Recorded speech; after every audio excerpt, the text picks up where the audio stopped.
ನನ್ನ ಎಲ್ಲ ಪ್ರೀತಿಯ ವೀಕ್ಷಕರಿಗೆ ನಮಸ್ಕಾರ. ನೀವು ನೋಡ್ತಾ ಇದ್ದೀರಾ ಕನ್ನಡ ಫೋಕಸ್ ಯೂಟ್ಯೂಬ್ ಚಾನಲ್.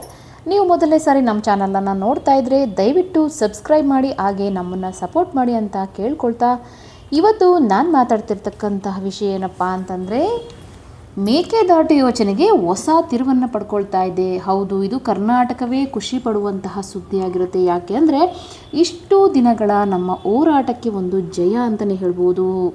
ಇಷ್ಟು ವರ್ಷಗಳ ಕಾಲ ಮೇಕೆದಾಟು ಯೋಜನೆಯನ್ನು ನಾವು ಜಾರಿಗೆ ತರಬೇಕು ಅಂತ ತುಂಬ ದಶಕಗಳ ಒಂದು ಹೋರಾಟ ನಡೀತಾ ಇತ್ತು. ಆ ಹೋರಾಟಕ್ಕೆ ನಮಗೆ ಒಂದು ಒಳ್ಳೆಯ ಜಯ ಸಿಕ್ಕಿದೆ ಅಂತ ಹೇಳ್ಬೋದು. ಇದರಿಂದ ತಮಿಳುನಾಡಿಗೆ ತೀವ್ರತರವಾದಂತಹ ಮುಖಭಂಗ ಆಗಿದೆ. ನಮ್ಮ ಮೇಕೆದಾಟು ಯೋಜನೆಗೆ ಒಂದು ಜಯ ಸಿಕ್ಕಿದೆ ಅಂತ ನಾವು ಹೇಳ್ಬೋದು. ಈ ಕಾವೇರಿ ವಿವಾದ ನಡುವೆ ಮೇಕೆದಾಟು ಯೋಜನೆ ಅಂತಕ್ಕಂಥದ್ದು ರಾಷ್ಟ್ರೀಯ ರಾಜಕೀಯದಲ್ಲಿ ಇದು ಕೇವಲ ನಮ್ಮ ರಾಜ್ಯ ಅಥವಾ ತಮಿಳುನಾಡು ರಾಜ್ಯವಲ್ಲದೆ ಇದು ರಾಷ್ಟ್ರೀಯ ಮಟ್ಟದಲ್ಲಿ ಒಂದು ದೊಡ್ಡ ಸುದ್ದಿಯಾಗಿತ್ತು, ದೊಡ್ಡ ಚರ್ಚೆಗೆ ಭಾಸವಾಗಿತ್ತು. ಈ ಒಂದು ಚರ್ಚೆಯನ್ನು ಕೇಂದ್ರ ಸರ್ಕಾರ ತಮ್ಮ ಸಂಸತ್ತಿನಲ್ಲಿ ನೀಡಿರ್ತಕ್ಕಂತಹ ಹೊಸ ಸ್ಪಷ್ಟನೆ ನಮ್ಮ ಕರ್ನಾಟಕಕ್ಕೆ ಒಂದು ಬಿಗ್ ರಿಲೀಫನ್ನು ಕೊಟ್ಟಿದೆ ಅಂತ ನಾವು ಹೇಳ್ಬೋದು. ಏನಕ್ಕಪ್ಪ ಅಂತಂದರೆ, ತಮಿಳುನಾಡು ಇದಕ್ಕೆ ತುಂಬ ಒಂದು ವಿರೋಧವನ್ನು ವ್ಯಕ್ತಪಡಿಸ್ತಾ ಇದೆ. ಇದು ಯಾಕೆ ಈ ರೀತಿ ಒಂದು ತೀವ್ರತವನ್ನು ವ್ಯಕ್ತಪಡಿಸ್ತಾ ಇದೆ ಅಂತ ನಾವು ನೋಡೋದಾದ್ರೆ, ಈ ಒಂದು ವಿಷಯಕ್ಕೆ ಸಂಬಂಧಪಟ್ಟಂತೆ ಸಂಸತ್ತಿನಲ್ಲಿ ಕೇಂದ್ರ ಜಲಶಕ್ತಿ ಖಾತೆ ರಾಜ್ಯ ಸಚಿವರು ನೀಡಿರ್ತಕ್ಕಂತಹ ಲಿಖಿತ ಉತ್ತರವನ್ನು 2018ರಲ್ಲಿ ಸುಪ್ರೀಂ ಕೋರ್ಟ್ ಏನು ಮಾಡುತ್ತೆ ಅಂತಂದರೆ, ಕಾವೇರಿ ತೀರ್ಪಿನಲ್ಲಿ ಕರ್ನಾಟಕವು ಮೇಕೆದಾಟು ಯೋಜನೆಗೆ ತಮಿಳುನಾಡು ಸೇರಿದಂತೆ ಕೆಳಹರಿವು ರಾಜ್ಯಗಳ ಒಪ್ಪಿಗೆ ಪಡೆಯಬೇಕು ಅಂತ ಅಲ್ಲಿ ಎಲ್ಲೂ ಕೂಡ ಉಲ್ಲೇಖ ಮಾಡಿರಲಿಲ್ಲ. ಇದು ನಾನು ಹೇಳ್ತಾ ಇರೋದು 2018ರಲ್ಲಿ ಸುಪ್ರೀಂ ಇದನ್ನು ಹೊರಪಡಿಸಿತ್ತು. ಅದ್ರ ಬಗ್ಗೆ ನಾನು ಹೇಳ್ತಾ ಇರೋದು. ಅದು ಎಲ್ಲೂ ಕೂಡ ವ್ಯಕ್ತಪಡಿಸಿಲ್ಲ. ಅವ್ರನ್ನ ಪರ್ಮಿಷನ್ ತೊಗೊಂಡೇ ನಾವು ಮೇಕೆದಾಟು ಯೋಜನೆಯನ್ನು ಪ್ರಾರಂಭ ಮಾಡಬೇಕು ಅಂತ ಎಲ್ಲೂ ಕೂಡ ಅವರು ಸ್ಪಷ್ಟವಾಗಿ ಹೇಳಿಲ್ಲ. ಈ ಹೇಳಿಕೆ ಹೊರಗೆ ಬಂದ ತಕ್ಷಣ ಏನಾಗುತ್ತೆ ಅಂದರೆ, ಕರ್ನಾಟಕದಲ್ಲಿ ನಮ್ಮ ಒಂದು ರಾಜಕೀಯ ವಲಯದಲ್ಲಿ ಹೊಸ ಚರ್ಚೆಗಳಿಗೆ ಇದು ಆರಂಭವಾಗುತ್ತದೆ. ಈ ಕರ್ನಾಟಕದಲ್ಲಿ ನಮ್ಮ DK ಶಿವಕುಮಾರ್ ಅವರು ಕೂಡ ಈ ಒಂದು ಮೇಕೆದಾಟು ಯೋಜನೆಗೆ ಸಂಬಂಧಪಟ್ಟಂತೆ ಈ ಒಂದು ಕರೋನಾ ಸಂದರ್ಭದಲ್ಲಿ ಏನು ಮಾಡ್ತಾರೆ ಅಂದರೆ, ಮೇಕೆದಾಟು ಒಂದು ಯೋಜನೆ ಸಂಬಂಧಪಟ್ಟಂತೆ ಸಾವಿರಾರು ಒಂದು ಜನಗಳ ಜೊತೆ ಇದು ಒಂದು ಪಾದಯಾತ್ರೆಯನ್ನು ಮಾಡಿರ್ತಾರೆ. ಕರೋನಾ ಸಂದರ್ಭದಲ್ಲೇ ಈ ಒಂದು ಮೇಕೆದಾಟು ಯೋಜನೆ ಜಾರಿಗೆ ಬರಬೇಕು, ನಮ್ಮ ಕರ್ನಾಟಕದಲ್ಲಿರ್ತಕ್ಕಂತಹ, ಅದರಲ್ಲೂ ಕೂಡ ಮುಖ್ಯವಾಗಿ ಬೆಂಗಳೂರಿನಲ್ಲಿರ್ತಕ್ಕಂತಹ ಒಂದು ಜನತೆಗೆ ಕುಡಿಯುವ ನೀರಿನ ವ್ಯವಸ್ಥೆ ಆಗಬೇಕು, ಮತ್ತು ಜಲಶಕ್ತಿಯನ್ನು ಉತ್ಪಾದನೆಯನ್ನು ಮಾಡಬೇಕು. ಈ ರೀತಿಯಾಗಿರ್ತಕ್ಕಂತಹ ಒಂದು ಯೋಜನೆ ಕರ್ನಾಟಕದಲ್ಲಿ ಜಾರಿಗೆ ಬರಬೇಕು ಅಂತಕ್ಕಂಥದ್ದು DK ಶಿವಕುಮಾರ್ ಅವರ ನಿಲುವಾಗಿತ್ತು. ಇದೇ DK ಶಿವಕುಮಾರ್ ಅವರ ಆಡಳಿತದಲ್ಲಿ ಇವಾಗ ಒಂದು ಮೇಕೆದಾಟು ಯೋಜನೆಗೆ ಒಂದು ಬಲ ಬಂದಿದೆ ಅಂತ ನಾವು ಹೇಳ್ಬೋದು. ಈ ಒಂದು ಮೇಕೆದಾಟು ಯೋಜನೆಗೆ ಯಾವುದೇ ರೀತಿಯಾಗಿರ್ತಕ್ಕಂತಹ ರಾಜ್ಯಗಳ ಅನುಮತಿ, ಅಂದರೆ ಹೊರ ರಾಜ್ಯಗಳ ಅನುಮತಿಯ ಅವಶ್ಯಕತೆ ಇಲ್ಲ ಅಂತ ಅದು ಒಂದು ತೀರ್ಪನ್ನು ಹೊರಗಡೆ ಹಾಕಿದ್ದಾರೆ. ಇದು ಸಂಸತ್ನಲ್ಲಿ ನಡೆದಿರ್ತಕ್ಕಂತಹ ಒಂದು ವಿಚಾರ. ಈ ಒಂದು ಮೇಕೆದಾಟು ಯೋಜನೆ ಏನಾದರೂ ಕೂಡ ಜಾರಿಗೆ ಬಂತು ಅಂತಂದರೆ ಇದರಿಂದ ತಮಿಳುನಾಡಿಗೆ ಸಾಕಷ್ಟು ನಷ್ಟವಾಗುತ್ತೆ, ಹಾಗೆ ಕರ್ನಾಟಕಕ್ಕೆ ಹೆಚ್ಚಿನ ಲಾಭವಾಗುತ್ತೆ ಅಂತ ಹೇಳ್ಬೋದು.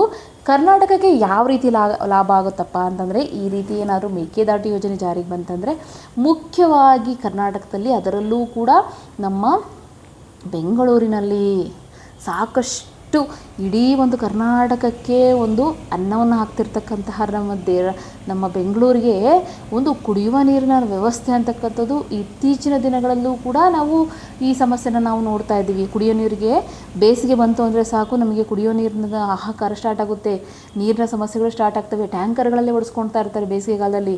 ಈ ಏನಾದರೂ ಈ ಯೋಜನೆ ಏನಾದರೂ ಮೇಕೆದಾಟು ಯೋಜನೆ ಬೆಂಗಳೂರಿಗೆ ಬಂತು ಅಂದರೆ ನಮ್ಮ ಬೆಂಗಳೂರಿನಲ್ಲಿ ಯಾವುದೇ ರೀತಿಯಾದಂತಹ ನೀರಿನ ಸಮಸ್ಯೆ ಬರೋದೇ ಇಲ್ಲ.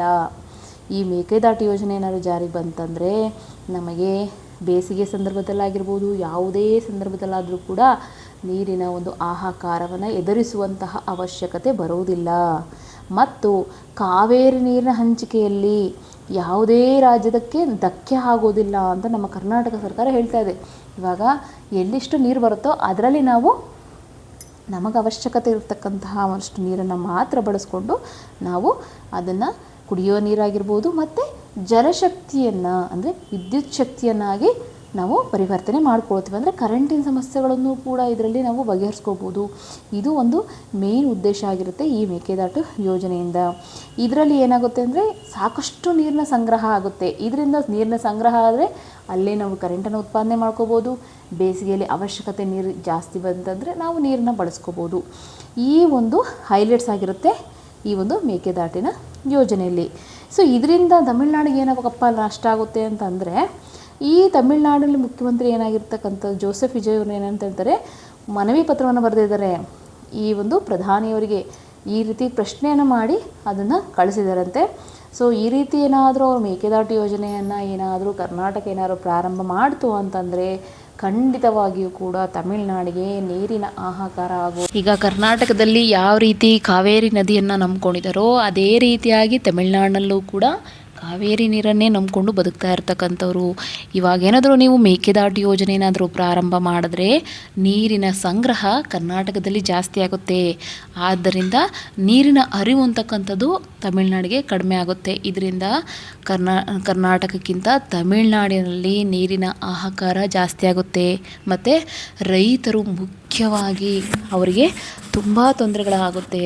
ಅವರಿಗೆ ನೀರಿನ ವ್ಯವಸ್ಥೆ ಇಲ್ದಿರೋ ಥರ ಆಗುತ್ತೆ ಅನ್ನೋದನ್ನು ನೀವು ಯೋಚನೆ ಮಾಡಿ ಅಂತ ಹೇಳಿಬಿಟ್ಟು ನಮ್ಮ ತಮಿಳ್ನಾಡಿನ ಮುಖ್ಯಮಂತ್ರಿ ಇರ್ತಕ್ಕಂತಹ ಜೋಸೆಫ್ ವಿಜಯ್ ಅವರು ಪ್ರಧಾನಮಂತ್ರಿಗೆ ಒಂದು ಪತ್ರವನ್ನು ಬರೆದಿರ್ತಾರೆ. ಇದರಲ್ಲಿ ಅವರ ಬೇಡಿಕೆ ಏನಪ್ಪ ಅಂತಂದರೆ, ಈ ಯೋಜನೆ ಏನಾದರೂ ಜಾರಿಗೆ ಬಂದರೆ, ಈ ಒಂದು ಯೋಜನೆ ಏನಾದರೂ ಕರ್ನಾಟಕದಲ್ಲಿ ಏನಾದರೂ ಅವ್ರು ಸ್ಟಾರ್ಟ್ ಮಾಡಿದ್ರು ಅಂದರೆ ನಮ್ಮ ಒಂದು ಕುಡಿಯುವ ನೀರಿನಗೆ ತೊಂದರೆ ಆಗ್ತಿದೆ ಮತ್ತು ರೈತರಿಗೆ ಹೆಚ್ಚಿನ ತೊಂದರೆ ಆಗುತ್ತೆ. ಆದ್ದರಿಂದ ದಯವಿಟ್ಟು ಈ ಒಂದು ಯೋಜನೆಗೆ ಯಾವುದೇ ರೀತಿಯಾದಂಥ ಅನುಮತಿಯನ್ನು ನೀವು ಕೊಡಬೇಡಿ ಅಂತ ಅವರು ಒತ್ತಾಯ ಒಂದು ಪತ್ರವನ್ನು ಬರೆದಿರ್ತಾರೆ. ಸೊ ಈ ಒಂದು ವಿಚಾರಕ್ಕೆ ಸಂಬಂಧಪಟ್ಟಂತೆ ಸಂಸತ್ನಲ್ಲೂ ಕೂಡ ಕೆಲವೊಂದು ಪ್ರತಿಧ್ವನಿಗಳು ಎಬ್ಬಿರ್ತಾರೆ. ಇದರಲ್ಲಿ ಕಾಂಗ್ರೆಸ್ ಸಂಸದರಾಗಿರ್ತಕ್ಕಂತಹ ಮಣಿಕಂಠ್ ಠಾಗೂರ್ ಅವರು ಈ ವಿಷಯವನ್ನು ಕುರಿತು ಲೋಕಸಭೆಯಲ್ಲಿ ಮುಂದೂಡಿಕೆ ಸೂಚನೆಯನ್ನು ನೀಡಿ ಚರ್ಚೆಗೆ ಅವಕಾಶ ನೀಡುವಂತೆ ಒತ್ತಾಯ ಮಾಡಿದರು. ಇದರಿಂದ ಮೇಕೆದಾಟು ವಿವಾದ ಮತ್ತು ರಾಷ್ಟ್ರೀಯ ರಾಜಕೀಯದಲ್ಲಿ ಪ್ರಮುಖ ವಿಷಯ ಆಗ್ತಾ ಇದೆ. ಆದರೆ ಇದು ನಮಗೆ ಒಂದು ಗುಡ್ ನ್ಯೂಸ್ ಏನಪ್ಪ ಅಂತಂದರೆ, ಇವಾಗ ನಮ್ಮ ಯೋಜನೆ ನಮ್ಮ ಒಂದು ರಾಷ್ಟ್ರದಲ್ಲಿ ಮಾತ್ರ ನಾವು ನಿರ್ಧಾರ ತಗೋಬೇಕು. ಅದನ್ನು ಬಿಟ್ಟು ಬೇರೆ ರಾಜ್ಯಗಳ ಪರ್ಮಿಷನ್ ತೊಗೊಳ್ಳೋದು ಯಾವ ರೀತಿಯಲ್ಲಿ ಸರಿಯಾಗಿರ್ತಕ್ಕಂಥ ವಿಚಾರ ಅಂತಕ್ಕಂಥದ್ದು ನಮ್ಮ ಕರ್ನಾಟಕದ ವಾದ ಆಗಿರುತ್ತೆ. ಇದಕ್ಕೆ ಅದು ಸಂಸತ್ತಿನಲ್ಲೂ ಕೂಡ ಹೌದು, ಇದನ್ನು ಯಾವುದೇ ರೀತಿಯಾದಂಥ ಬೇರೆ ರಾಜ್ಯಗಳ ಪರ್ಮಿಷನ್ ತೊಗೊಳ್ಳುವಂಥ ಅವಶ್ಯಕತೆ ಇಲ್ಲ ಅಂತಕ್ಕಂಥದ್ದು ನಮ್ಮ ರಾಜ್ಯದ ವಾದ ಆಗಿರುತ್ತೆ. ಸೊ ಇದನ್ನು ಕೂಡ ಸಂಸತ್ನಲ್ಲೂ ಕೂಡ ಒಪ್ಕೊಂಡಿದ್ದಾರೆ. ಸೊ ಇದರಿಂದ ಒಟ್ಟಾರೆಯಾಗಿ ಮೇಕೆದಾಟು ಯೋಜನೆಗೆ ಸಂಬಂಧಪಟ್ಟಂತೆ ಕೇಂದ್ರದ ಇತ್ತೀಚಿನ ಸ್ಪಷ್ಟನೆ ಏನಂತಂದರೆ, ಕರ್ನಾಟಕದ ವಾದಕ್ಕೆ ಹೊಸದೊಂದು ಬಲ ನೀಡಿದಂಗಾಗಿದೆ. ಇದರಿಂದ ತಮಿಳ್ನಾಡಿನ ವಿರುದ್ಧ ಮತ್ತೆ ನಾವು ವಿರೋಧವನ್ನು ಜಾಸ್ತಿ ಮಾಡ್ಕೊಳ್ಳೋ ಥರ ಆಗುತ್ತೆ. ಮುಂದಿನ ದಿನಗಳಲ್ಲಿ ಇದು ಯಾವ ರೀತಿಯ ದಿಕ್ಕು ಪಡ್ಕೊಳ್ಳುತ್ತೆ, ಅಥವಾ ನಮ್ಮ ಮೇಕೆದಾಟು ಯೋಜನೆ ಜಾರಿಗೆ ಬಂದರೆ ತಮಿಳ್ನಾಡಿಗೆ ಆಗ್ತಕ್ಕಂತಹ ನಷ್ಟವನ್ನು ಯಾರು ತುಂಬಿಕೊಡ್ತಾರೆ, ಸೊ ಇದಕ್ಕೇನಾದರೂ ಆಲ್ಟರ್ನೇಟಿವ್ ಏನಾದರೂ ಕೇಂದ್ರ ಸರ್ಕಾರ ಮಾಡಿಕೊಡುತ್ತಾ ಅನ್ನೋದು ನಾವು ನೋಡಬೇಕಾಗುತ್ತೆ. ಇವಾಗ ಮೇಕೆದಾಟು ಯೋಜನೆ ಜಾರಿ ಆಗಬೇಕಾ ಅಥವಾ ಬೇಡವಾ ಅನ್ನೋದನ್ನು ನೀವು ದಯವಿಟ್ಟು ಕಮೆಂಟ್ ಬಾಕ್ಸಲ್ಲಿ ನನಗೆ ಕಮೆಂಟ್ ಮಾಡಿ ತಿಳಿಸಿ ಅಂತ ಹೇಳ್ತಾ, ಮತ್ತೊಂದು ಹೊಸ ವಿಷಯದೊಂದಿಗೆ ನಾನು ನಿಮಗೆ ಸಿಗ್ತೀನಿ.